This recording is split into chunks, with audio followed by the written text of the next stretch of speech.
문학으로 삶을 나누고 문학으로 세상을 읽는 시쿵 김은자 시인입니다.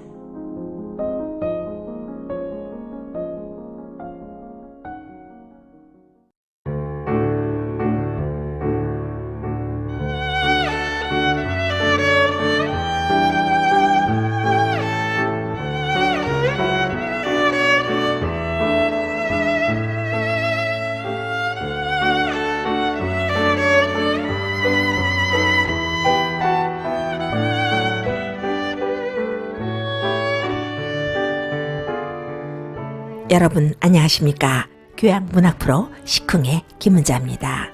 문학으로 삶을 나누고 삶으로 문학을 나누는 시간 시쿵 기차 여러분 앞에 섰습니다. 여러분들과 함께 시와 살아가는 얘기로 토요일 오후를 꾸며보겠습니다. 많은 분들이 시를 좋아하면서도 시 무겁고 어렵게 생각하시는 분들이 많습니다. 현대시가 어렵고 좀 난해지기는 했습니다만 이 시간만은요 시를 우리의 일상 속으로 끌어들여 와서 가까이 앉혀놓는 시간입니다. 앞으로는 미래의 교통수단이요 초음속 진공열차라고 합니다. 초음속 진공열차는 저항 없이 공중에 뜬 채로 달린다고 하는데요. 총알이 총열 안에서 날아가는 원리를 이용한 것처럼 상당히 빨라서 역이 필요하지 않다고 합니다. 사람들이 서로 부딪히거나 스칠 일이 없어진다는 얘기죠. 코로나19으로 인해서 우리는 벌써 그런 세상에 살고 있는 것이 아닌가 하는 생각도 듭니다. 아니 어쩌면요 정신적으로 우리는 벌써 아주 오래전에 그렇게 살기 시작했는지도 모르겠습니다. 그리고 보면 옛날이 그리워지기도 해요. 역 안에서 짐 보따리 깔고 앉아서 지나가는 사람들 흘끗흘끗 좀 쳐다보기도 하고 삶은 계란도 꺼내 먹고 그랬던 세상. 그래도 그런 세상이 사는 맛이 좀 나는데 말입니다. 그런 의미에서요. 오늘은 시 얘기, 문학 얘기 허심탄회하게 나누는 시간을 가져볼까 합니다. 그 아름다운 시간 속으로 우리 모두 함께 들어가 보겠습니다.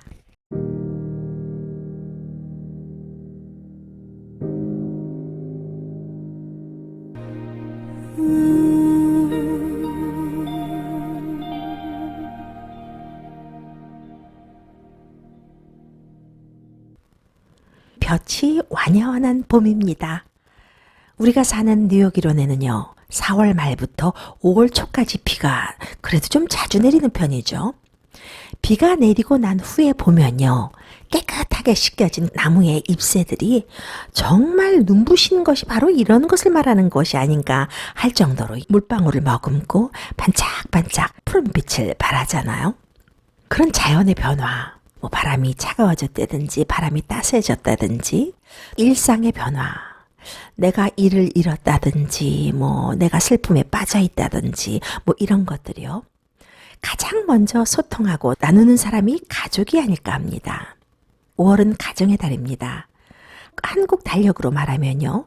어린이날부터 시작해서 어버이날, 마더스데이가 되겠죠. 가정에 대한 모든 것들이 모두 5월에 있는데요. 가족, family란 단어의 어원이 원래 FAMILY잖아요. 스펠링이. 그 어원이 원래요. 아버지 그리고 어머니 나는 당신을 사랑합니다 라는 뜻이라고 합니다. 그러니까요. 각 단어의 첫 글자를 합성한 것이라고 해요. F, father, A and M, mother, I, 나는, L, love, Y, you 첫 글자를 합성한 것이라고 하는데요. 그런 거 보면요. 영어가 합리적인 언어는 언어입니다. 아무리 시대가 바뀌고 사는 방식이 달라진다 해도요. 인류의 가장 보편적이면서 중요한 가치인 가족들과 함께하는 시간이 가장 즐겁고 행복한 시간이 아닐까 합니다. 그래서 또 그렇게 family를 F-A-M-I-L-Y, father and mother, I love you. 첫 자를 따서 family라는 단어가 탄생했겠죠.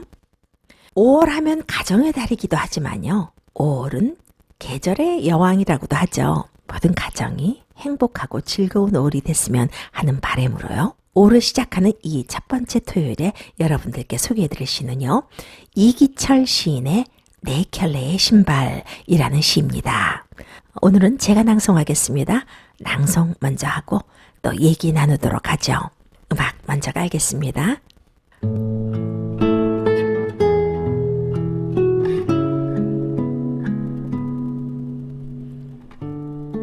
네 켤레의 신발, 이기철. 오늘 저 나직한 지붕 아래서 코와 눈매가 닮은 식구들이 모여 앉아 저녁을 먹는 시간은 얼마나 따뜻한가.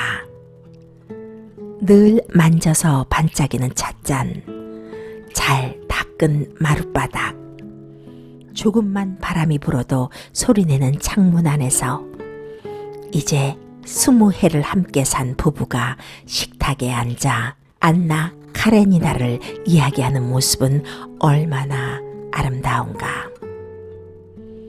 누가 긴 휘파람으로 불어왔는지 커튼 안까지 달려온 별빛으로 이마까지 덮은 아들의 머리카락 수를 헬 수 있는 밤은 얼마나 아득한가.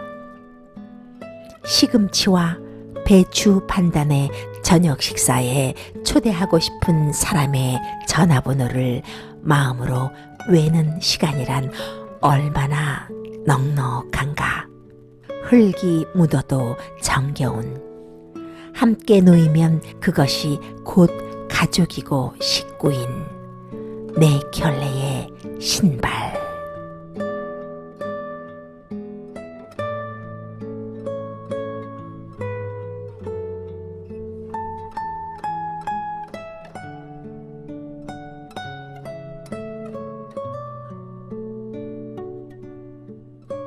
집 현관 입구에 네 켤레의 신발이 나란히 놓여있고 밤 냄새가 집안에서 풍겨 나오고 따스한 불빛 아래 오손도손 가족들이 모여 앉아서 도란도란 얘기를 나누고 있을 것 같은 그런 풍경이 그려지는 시입니다.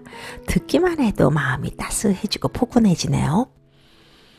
이렇게 쉽고 소통이 무난하게 되는 시에 오히려 꽂힐 때가 있어요.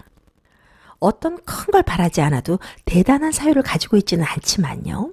무시하고 살았던 것들, 이것들은 사실 살아가는데 꼭 필요한 것들입니다. 그런 것들이 우리의 가슴을 꽉 붙잡을 때가 있어요. 이 시가 바로 그런 시가 아닌가 하는데요. 가족은 이런 거야 라고 말해주는 것 같은 시죠.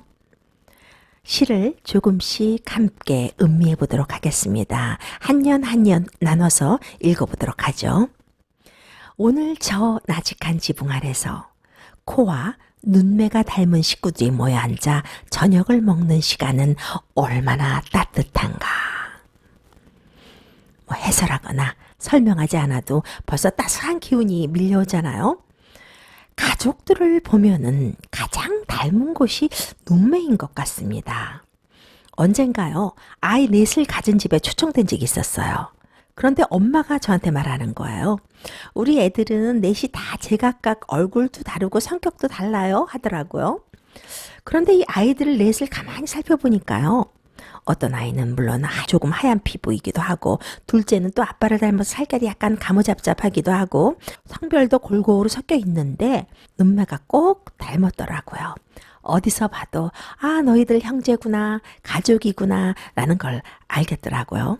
물론 가족이니까 코와 눈매가 닮았겠지만 이 시에서 시인은 코와 눈매가 닮았다는 의미를 후각과 시각, 냄새를 맡는 것과 함께 바라보는 것이 닮은 사람들이 가족이다 라는 것을 말하고 싶었던 건 아닐까 싶습니다. 저 높은 지붕 위에서 라고 말했다면요, 위압감 같은 것이 좀 느껴졌을 텐데요. 역시 시인은 아름다운 언어의 색깔을 골랐습니다. 저 나직한 지붕 아래라는 표현요. 그래서 그럴까요? 가난하지만 행복한 가족의 모습이 느껴집니다. 다음 년입니다. 늘 만져서 반짝이는 찻잔, 잘 닦은 마룻바닥, 조금만 바람이 불어도 소리내는 창문 안에서 이제 20해를 함께 산 부부가 식탁에 앉아 안나 카레니나를 이야기하는 모습은 얼마나 아름다운가. 늘 만져서 반짝이는 찻잔, 잘 닦은 마룻바닥, 조금만 바람이 불어도 소리내는 창문이라는 시어들이 우리에게 주는 느낌은 참 소통을 많이 하는 가정이구나 라는 느낌을 주는 것 같습니다.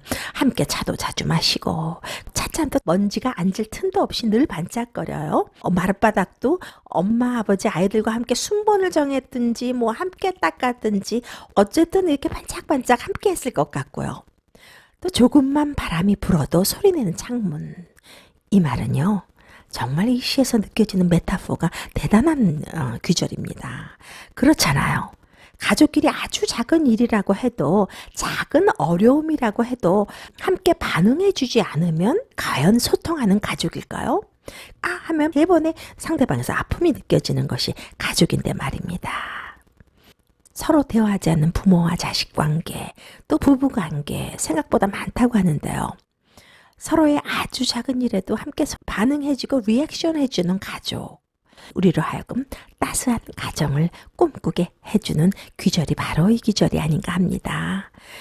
20년, 30년을 산 부부라 할지라도 뭐 우리가 하루 이틀 사나 뭐 이러지 마시고요. 꼭 필요한 얘기만 또 하지 마시고요. 함께 톨스토이의 안나 카레니나 그 소설 얘기도 좀 하고요. 윤동주의 별에는 밤 시 얘기도 하시기 바랍니다. 가정은 만들어가는 거잖아요. 다음 연입니다. 누가 긴 휘파람으로 불어왔는지 커튼 안까지 달려온 별빛으로 이마까지 덮은 아들의 머리카락 수를 할 수 있는 밤은 얼마나 아늑한가. 이 연에서는 신비한 축복 같은 것이 느껴집니다. 가족들이 열망하는 건강, 희망, 꿈 같은 것들이요. 긴 휘파람으로 표현되면서 커튼 안까지 달려온 별빛이 커다란 행복을 선사하는 것 같은 느낌을 주잖아요. 그 별빛이 이마까지 덮은 아들의 머리카락 수를 할 수 있다는 그 밤은 얼마나 아득한가. 참 아름답고 아늑하고 따스한 표현입니다. 행복감이 절로 느껴지는 연이죠. 마지막 연입니다. 시금치와 배추 반단의 저녁 식사에 초대하고 싶은 사람의 전화번호를 마음으로 외는 시간이란 얼마나 넉넉한가. 흙이 묻어도 정겨운, 함께 놓이면 그것이 곧 가족이고 식구인 네 켤레의 신발. 이 연에서는 가족의 외연을 확장했어요. 가족 외에 이웃 세상과의 관계가 엿보이잖아요. 우리 그러잖아요. 가까운 분 초대할 때 숟갈 하나 더 넣는데요. 뭐 하면서 초대하곤 하는데 시금치와 배추 반단, 소박한 식단으로 저녁 식사를 초대하고 싶은 사람의 전화번호를 마음으로 외는 시간. 당연 넉넉하고 푸근하죠. 시금치와 배추 반단이지만 고깃덩이보다 더 넉넉하고 부유하게 느껴집니다. 그리고는 흙이 묻어도 함께하면 그것이 가족이고 식구라고 합니다. 함께 놓이면 현관에 함께 놓이든지 세상에 함께 놓이든지 함께 놓이면 가족이라고 합니다. 네 켤레의 신발, 가족을 아주 잘 그려준 그림 같은 시입니다. 여러분들도 그런 느낌이 드셨는지는 모르겠습니다만 따스한 가족, 그들이 얻은 행복이 그냥 주어진 것 같이 느껴지지 않고요. 가족 모두 노력해서 얻은 성과 같은 축복 같은 그런 행복을 얻은 것 같은 그런 느낌이 듭니다. 신발 네 켤레가 그냥 현관에 놓이겠습니까?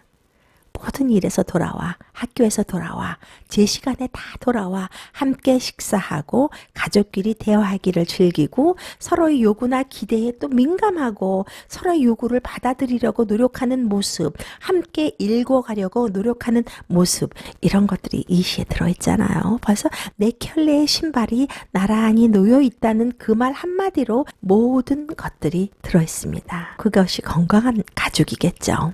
이 시를 읽으면서 다른 여러 가지도 많은데 왜 신발을 소재로 삼았을까라는 의문이 생깁니다. 집안에 들어갈 때 우리는 신발을 벗고 들어가잖아요. 가족은 냉혹한 경쟁의 세계가 아니다. 맨발 상태의 자연적 세계다라고 말하고 싶었던 건 아닐까 싶습니다. 건강하고 균형 잡힌 가족의 모습이 보여서 넉넉해지고 행복해지는 시입니다. 마치 내가 시 속에 가족의 일원이 된 것처럼 따스해지면서도 나도 시 속의 가정처럼 그렇게 살 수 있다, 그렇게 살고 싶다라는 생각을 하게 해주는 기분 좋은 시라서 5월 가정의 달을 맞이해서 여러분들께 소개해드렸습니다. 이 시를 쓴 이기철 시인은요, 1943년 경남 거창에서 출생했습니다. 영남대학교 국문과를 졸업했고요. 동대학원에서 국문학 박사학위를 받았습니다. 1972년 현대문학으로 데뷔했고요. 1976년부터 자유시 동인으로 활동했습니다.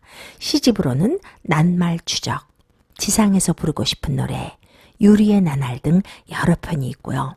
김수영 문학상, 금복 문화예술상, 도천 문학상 등을 수상했습니다. 대구시인협회 회장을 역임했고요. 현재 영남대 교수와 영남어 문학회 회장으로 재직 중에 있습니다.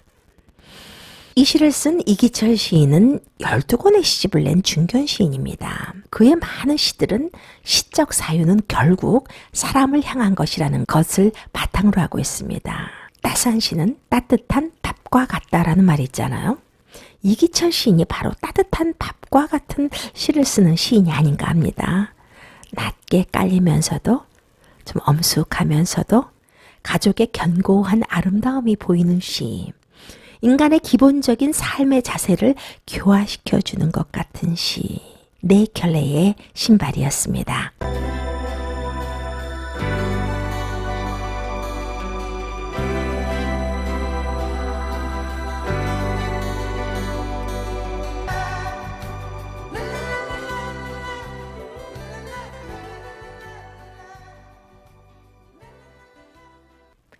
여러분들은 지금 동포사회의 문학의 저변화, 문학의 전문화 1660am 뉴욕 K라디오 문학 전문 프로 김은자의 시쿵을 청취하고 계십니다. 세상이 변하면서 시를 쓰는 법도 바뀝니다. 물론이죠. 시대가 변하고 시도 시대와 함께 가는 거겠죠. 컴퓨터가 시를 쓴다라는 말은 들어보셨죠? 컴퓨터가 시를 쓰는 건 이제는 더 이상 빅뉴스는 아닐 겁니다. 인공지능이 시나 소설을 쓰고 영화 시나리오를 완성하고 신문 기사를 작성하고 그림이나 심지어는 작곡도 하는데요. 문제는요, 현재의 발전 속도를 고려하면 그 인공지능이라는 것이 말입니다. 의사, 변호사, 대학 교수, 건축가, 프로그래머의 일자리만을 빼앗아가는 것이 아니라고 합니다. 시인, 소설가, 화가, 작곡가 등 예술가들의 밥그릇도 심각한 수준에서 위협하고 있다고 하네요. 하기사 4차 산업혁명으로 불리는 오늘날의 변화가요, 단순히 경제, 경영 차원의 문제가 아니라 정치, 사회, 문화, 예술 전반에 걸친 인간의 삶이나 존재 자체에 대한 변화를 가져오는 건데요. 여러분 혹시 시 쓰는 봇이라는 말 들어보셨나요? 시를 쓴다는 것이 쉬운 일은 아닙니다. 시인 한 사람이 한 편의 시를 쓰기 위해서 여행도 떠나고요. 고뇌하고 방황도 좀 해보고, 어떤 시인은 또 홈레스도 돼요. 또 몇날 밤 술로 지새기도 하고요. 시련을 당하기도 하고 힘들고 고통스러운 불면의 날들을 보내면서 겨우 한 편 완성할까 말까 하는데요. 인공지능은요, 시를 엄청난 속도로 써낸다고 합니다. 100만 편의 시를 뚝딱 완성해낸다는 거예요. 그중 10만 편 정도는 사람이 쓴 시와 구별이 되지 않고요. 1000편 정도는 뛰어난 작품이라고 해도 믿을 만한 수준이라고 합니다. 그렇다면 100만 편 중 한 10편 정도는 걸작으로 명명해도 되지 않을까 싶은데요. 시를 쓴 주체가 사람이 아니라 봇, 인공지능이란 사실을 알게 되면 글쎄요, 시가 시처럼 느껴질까요? 시가 정서의 부산물이라고 하면은 인공지능이 쓴 시는 기계의 부산물인데요. 인공지능이 삶을 성찰하고 괴로워하고 상상하고 그러진 않을 거 아닙니까? 봇에겐 삶이나 감정이 없잖아요. 시인은 내면의 서정을 토해내려고 활자를 이용하지만 인공지능은 학습된 알고리즘에 따라서 단어를 이리저리 무심하게 배치할 뿐이겠죠. 몇몇 단어의 조합으로 시 비슷한 글을 만들어내는 인공지능한테 하기사 시인 정신을 바라는 건 넌센스겠죠. 많은 사람들이 윤동주와 네루다 시를 읽고 감동합니다. 시인이 선택한 단어와 문장의 조합이 훌륭해서가 아닙니다. 그들이 만든 시적 문장과 그들의 삶이 어떻게 연결되었는지 알고 느끼면서 거기서 더한 감동을 느끼고 또 배우고 싶은 마음이 드는 겁니다. 시를 시답게 해주는 게 그러니까 시인의 삶과 생각이라는 얘기죠. 시라는 것이 언어의 조합도 조합이지만요. 시대 정신, 인간만이 가질 수 있는 정서, 그런 것들이 함께 어우러져서 탄생하는 거잖아요. 세상은 하루가 다르게 바뀌어가고 또 이렇게 인공지능이 100만 편의 시를 뚝딱 만들어내는 놀라우면서도 쓸쓸한 일들이 벌어지는 세상에 살고 있네요.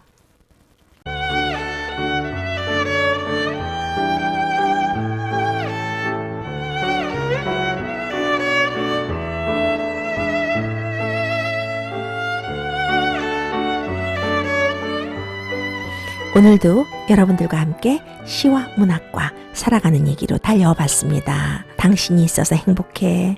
네가 내 아들이라서 딸이라서 자랑스러워. 가족 간의 돈독한 하루가 되시기 바라면서 시쿵기차 한 주 또 돌아서 다음 주에 다시 오겠습니다. 지금까지 진행의 김은자였습니다.